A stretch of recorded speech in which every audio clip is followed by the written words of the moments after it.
It's like you don't need to have all these things, but you better have most of them. Family, friends, career, educational goals, plans for, time outside of work, attention to your mental and physical health, etc. That's what life is about. And if you don't have any of those things, well, then all you've got left is misery and suffering. So that's a bad deal for you. So once you set up that goal structure, let's say, and that's really in many ways that's what you should be doing at university. That's exactly what you should be doing, is trying to figure out who it is that you're trying to be, right? And you aim at that, and then you use everything you learn as a means of building that person that you want to be. And I really mean want to be. I don't mean should be. Even those things are going to overlap. And it's important to distinguish between those, because that's partly, and this is back down to the micro routine analysis. So if I was saying, well, you're going to try to make yourself more industrious. Okay, number one, specify your damn goals, because how are you going to hit something if you don't know what it is? That isn't going to happen. And often people won't specify their goals too, because they don't like to specify conditions for failure. So if you keep yourself all vague and foggy, which is real easy, because that's just a matter of not doing as well, then you don't know when you fail. And people might say, well, I really don't want to know when I fail, because that's painful. So I'll keep myself blind about when I fail. That's fine, except you'll fail all the time then. You just won't know it until you've failed so badly that you're done. And that can easily happen by the time you're 40. So I would recommend that you don't let that happen. So that's willful blindness, right? You could have known, but you chose not to.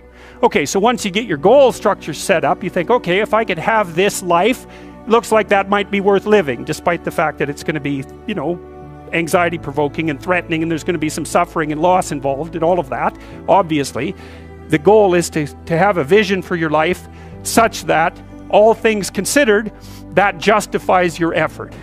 Okay, so then what do? Well, then you turn down to the micro routines. It's like, okay, well, this is what I'm aiming for. How does that instantiate itself day to day, week to week, month to month?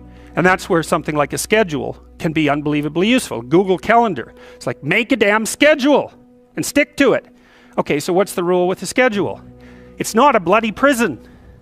That's the first thing that people do wrong. They say, well, I don't like to follow a schedule. Well, it's like, well, what kind of schedule are you setting up? Well, I have to do this, then I have to do this, then I have to do this, and then I just go play video games, because who wants to do all these things that I have to do? It's like, wrong.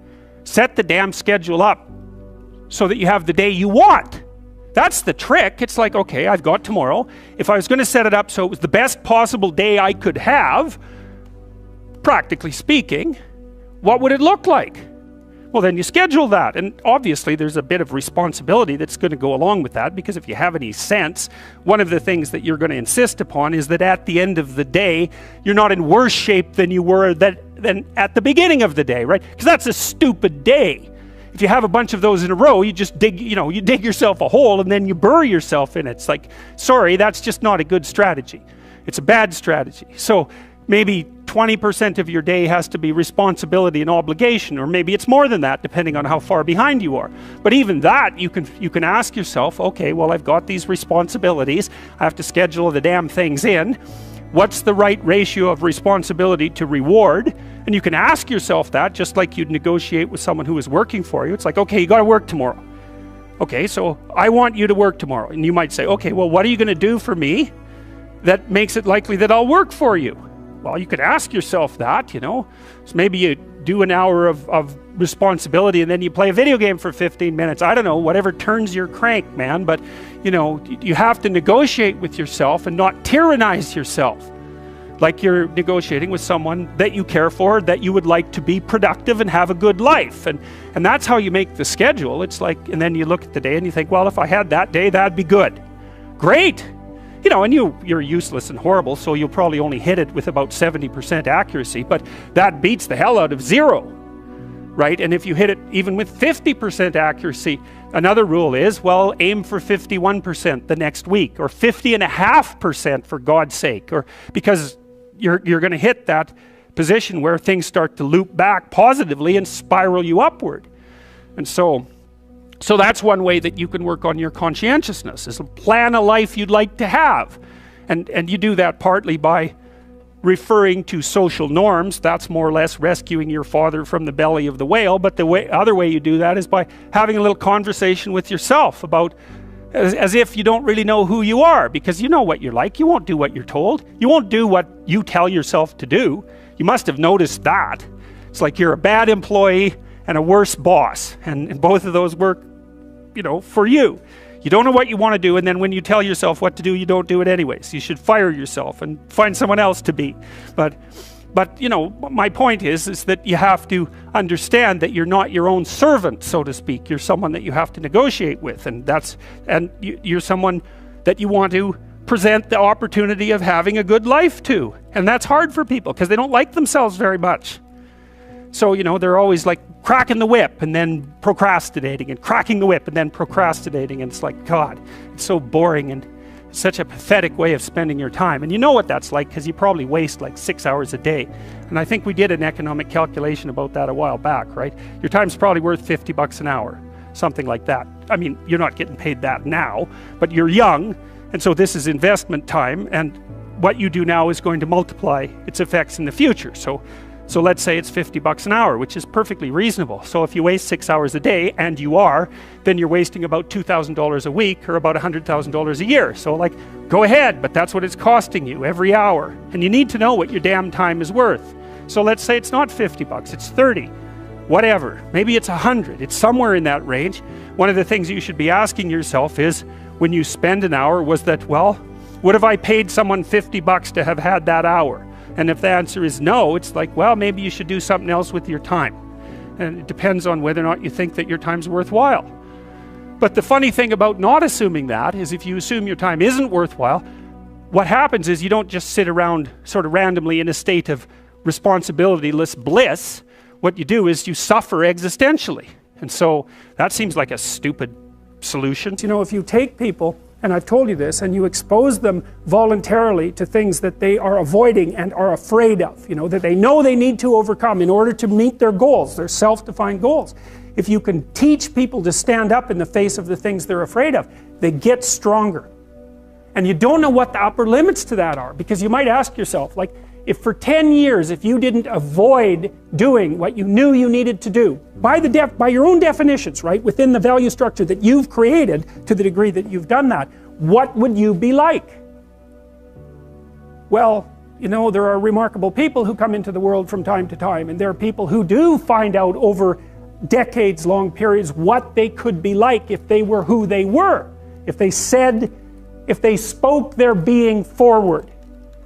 And they get stronger and stronger and stronger, and we don't know the limits to that. We do not know the limits to that. And so you could say, well, in part, perhaps the reason that you're suffering unbearably can be left at your feet, because you're not everything you could be, and you know it.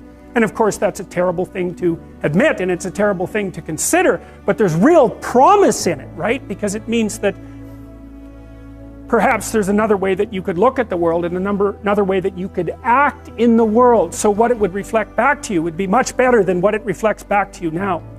And then the second part of that is, well, imagine that many people did that, because we've done a lot as human beings. We've done a lot of remarkable things, and I've told you already, I think before, that today, for example, about 250,000 people will be lifted out of abject poverty, and about 300,000 people attached to the electrical power grid.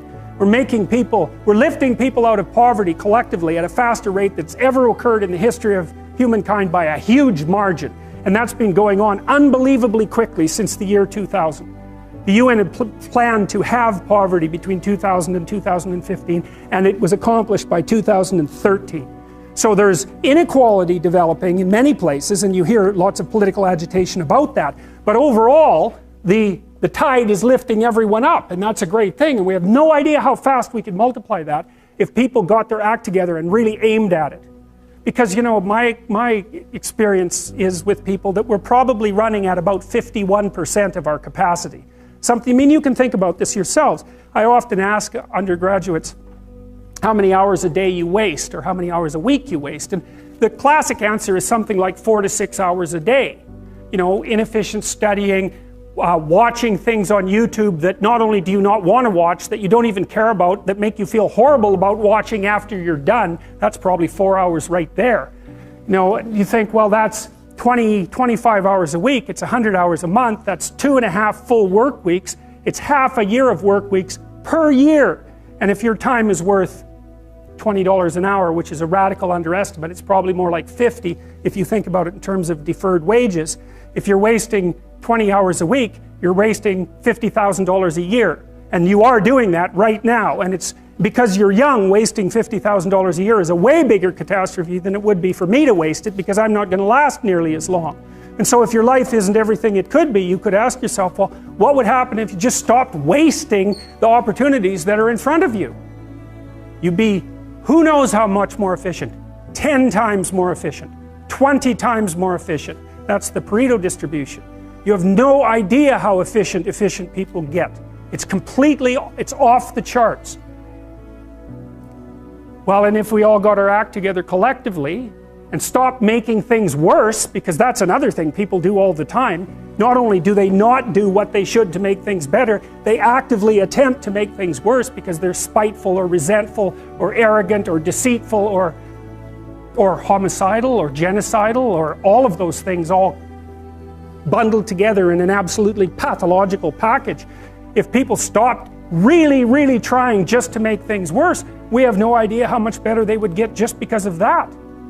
So there's this weird dynamic that's part of the existential system of ideas between human vulnerability, social judgment, both of which are major causes of suffering, and the failure of individuals to adopt the responsibility that they know they should adopt.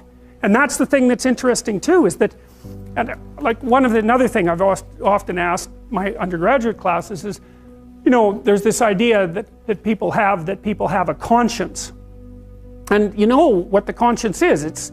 It's this feeling or voice you have in your head just before you do something that you know is stupid, telling you that probably you shouldn't do that stupid thing. You don't have to listen to it, strangely enough, but you go ahead and do it anyways, and then of course exactly what the conscience told you was going to happen inevitably happens, so that you feel even stupider about it than you would if it happened by accident, because you know, I knew this was going to happen, I got a warning it was going to happen, and I went and did it anyways. And the funny thing too is that conscience operates within people, and we really don't understand what the hell that is. So you might say, well, what would happen if you abided by your conscience for 5 years or for 10 years? What sort of position might you be in? What sort of family might you have? What sort of relationship might you be able to forge? And you can be bloody sure that a relationship that's forged on the basis of who you actually are is going to be a lot stronger and more welcome than one that's forged on the basis of who you aren't. Now, of course, that means that the person you're with has to deal with the full force of you in all your ability and your catastrophe, and that's a very, very difficult thing to negotiate. But if you do negotiate it, well, at least you have something, you have somewhere solid to stand, and you have somewhere to live, you have a real life, and it's a great basis upon which to bring children into the world, for example, because you can have an actual relationship with them instead of torturing them half to death, which is what happens in a tremendously large minority of cases. Well, it's more than that too, because, and this is what I'll close with, and this is why I wanted to introduce Solzhenitsyn's writings to you. You see, because it isn't merely that your fate depends on whether or not you get your act together and to what degree you decide that you're going to live out your own genuine being. It isn't only your fate, it's the fate of everyone that you're networked with. And so, you know, you think, well, there's 9 billion, 7 billion people in the world. We're going to peak at about 9 billion, by the way, and then it'll decline rapidly. But 7 billion people in the world, and who are you? You're just one little dust mote among that 7 billion, and so it really doesn't matter what you do or don't do, but that's simply not the case. It's the wrong model, because you're at the center of a network. You're a node in a network. Of course, that's even more true now that we have social media. You'll know 1,000 people, at least, over the course of your life. And they'll know 1,000 people each, and that puts you one person away from 1,000,000, and two persons away from 1,000,000,000. And so that's how you're connected, and the things you do, they're like dropping a stone in a pond. The ripples move outward, and they affect things in ways that you can't fully comprehend, and it means that the things that you do and that you don't do are far more important than you think. And so if you act that way, of course, the terror of realizing that is that it actually starts to matter what you do. And you might say, well, that's better than living a meaningless existence. It's better for it to matter. But I mean, if you really asked yourself, would you be so sure if you had the choice? I can live with no responsibility whatsoever. The price I pay is that nothing matters. Or I can reverse it and everything matters. But I have to take the responsibility that's associated with that. It's not so obvious to me that people would take the meaningful path. Now when you say, well, nihilists suffer dreadfully because there's no meaning in their life and they still suffer. Yeah, but the advantage is they have no responsibility.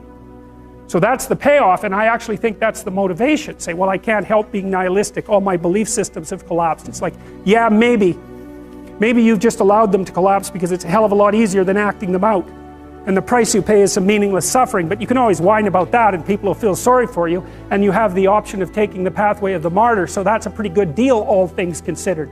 Especially when the alternative is to bear your burden properly and to live forthrightly in the world. Well, what Solzhenitsyn figured out, and so many people in the 20th century, it's not just him, even though he's the best example, is that if you live a pathological life, you pathologize your society. And if enough people do that, then it's hell. Really. Really. And you can read the Gulag Archipelago if you have the fortitude to do that, and you'll see exactly what hell is like. And then you can decide if that's a place you'd like to visit, or even more importantly, if it's a place you'd like to visit and take all your family and friends. Because that's what happened in the 20th century. How to think about motivation? We'll think about it from the hypothalamic perspective. So we could say one thing that motivation does is set goals. We could say that emotions track progress towards goals. And I'm going to use that schema even though it's not exactly right. So you say, well, motivation determines where you're going to aim. So if you're hungry, you're going to aim at something to eat. And then that will organize your perceptions so that you zero out everything that isn't relevant to that task, which is almost everything. You concentrate on those few things that are going to facilitate your movement forward. When you encounter those things, that produces positive emotion as you move through the world towards your goal, and you see that things are laying themselves out that facilitate your movement forward. Those things cause positive emotion. And if you encounter anything that gets in the way, then that produces negative emotion, and it can be like threat, because you're not supposed to encounter something that gets in the way.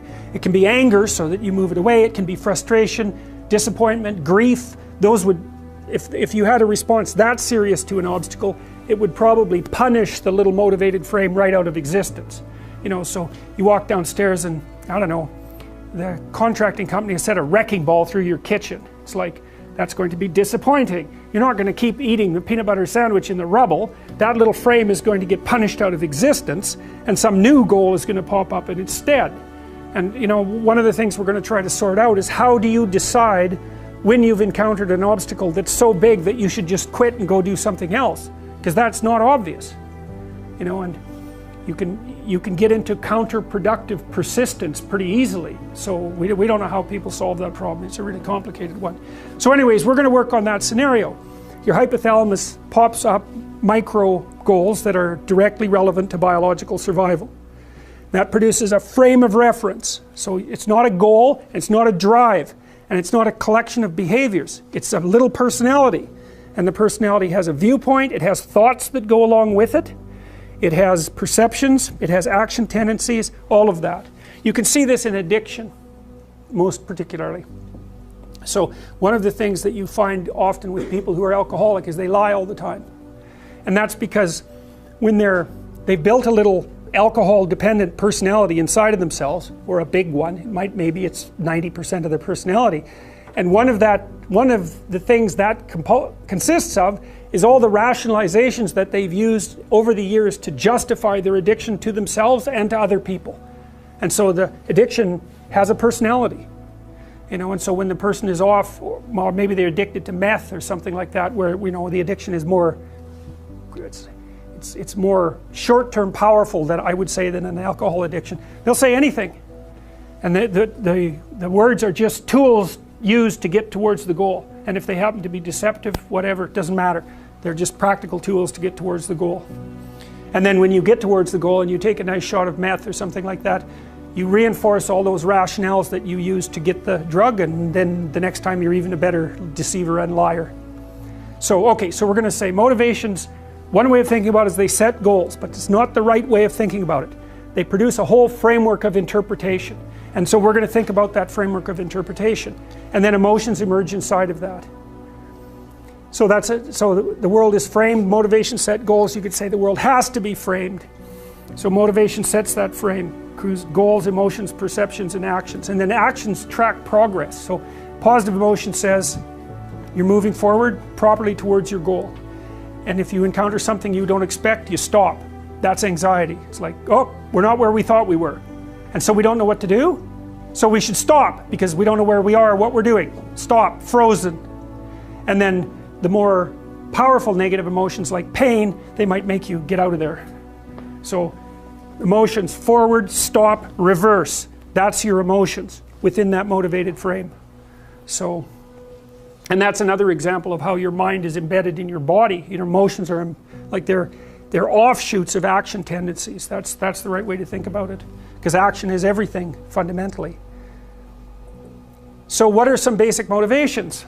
Most of these are regulated by the hypothalamus, by the way, and that tells you just how important a control system it is. The other thing that's useful to know about the hypothalamus is that it has projections going up from it that are like tree trunks, and inhibitory projections coming down that are like grapevines. So you can kind of control your hypothalamus as long as it's not on too much, but if it's on in any serious way, it's like it wins. So partly what you do to stop yourself from falling under the dominion of your hypothalamus is to never ever be anywhere where its action is necessary, right? You don't want to go into a biker bar because you might find yourself in a situation where panicked defensive aggression is immediately necessary. You probably don't want that. You don't want the panic, you don't want the terror, you don't want the frenzied fight, you don't want any of that. You don't want to have to run away in absolute panic. So you just don't go there. And a huge part of how we regulate our emotions is just by never going anywhere where we have to experience them. And so that has very little to do with internal inhibitory control and everything to do with staying where you belong. The Myth of Mental Illness by Thomas Szasz, S-Z-A-S-Z. It's a classic. You should read it. If you're interested in psychology, read it. Like, it's a classic. And he basically said, most people have problems in living, they don't have psychological problems. And so I've experienced, despite my love for the psychoanalysts, very frequently what I'm doing as a therapist is helping people have a life that would work. You know, and you can parameterize that. It's like, what do you need? How about some friends? That people kind of like that. How about an intimate relationship with someone that you can trust, that maybe has a future? That'd be good. How about a career that puts you in a dominance hierarchy somewhere, so at least you've got some possibility of rising, some possibility of stabilizing yourself, and a schedule and a routine, because no one can live without a routine. You just forget that. If you guys don't have a routine, I would recommend, like, you get one going, because you cannot be mentally healthy without a routine. You need to pick a time to get up. Whatever time you want, but pick one and stick to it, because otherwise you dysregulate your circadian rhythms and they regulate your mood. And eat something in the morning. I've had lots of clients who've had anxiety disorders. I had one client who was literally starving. Very smart girl. There was very little that she liked. She kind of tried to subsist on like half a cup of rice a day. She came to me and said, I have no energy. I come home, all I want to do is watch the same movie over and over. What, like, is that weird? And I thought, well, it depends on how hard you work. You know, it's a little weird, but whatever. It's familiar. You're looking for comfort. So I did an analysis of her diet. It's like 3/4 of a cup of rice. It's like, you're starving. Eat something. You know,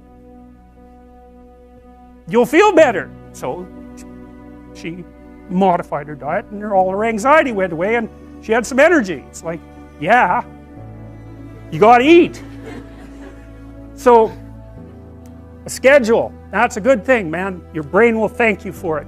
It will stabilize your nervous system. With a bit of a plan, that's a good thing. You need a career, you need something productive to do with your time, you need to regulate your use of drugs and alcohol, most particularly alcohol, because that does in a lot of people. You need a family, like the family you have, your parents and all that. It'd be nice if you all got along, you could work on that, that's a good thing to work on, and then, you know, you probably need children at some point, and that's life. That's what life is. And if you're missing, you know, you may have a good reason to not be operating on one of those dimensions. It's not mandatory, but I can tell you that if you're not operating reasonably well on 4, I think I mentioned 6, if you're not operating reasonably well on at least 3 of them, there's no way you're going to be psychologically thriving. And that's more pragmatic in some sense than psychological, right? Human beings have a nature, there's things we need, and if we have them, well, that's good, and if we don't have them, well, then we feel the lack. And so behaviorists, behavioral psychologists concentrate a lot more on that sort of thing. You know, it's practical. It's like strategizing. Make a career plan. Figure out how to negotiate, because that's bloody important. Figure out how to say what you need. Figure out how to tell the truth to people. Figure out how to listen to your partner in particular, because if you listen to them, they will actually tell you what they want, and sometimes you can give it to them and maybe they'll return the favor, and if you practice that for like 15 years, well, then maybe you're constantly giving each other what you want. Well, hooray, that would be good. And then there's 2 of you under most circumstances, and it's better to have 2 brains than 1, because people think differently because of their temperament mostly. And so the negotiation is where the wisdom arises, and it's part of the transformation, the psychological transformation that's attendant on an intimate relationship, and one of the fundamental purposes of a long-term intimate relationship.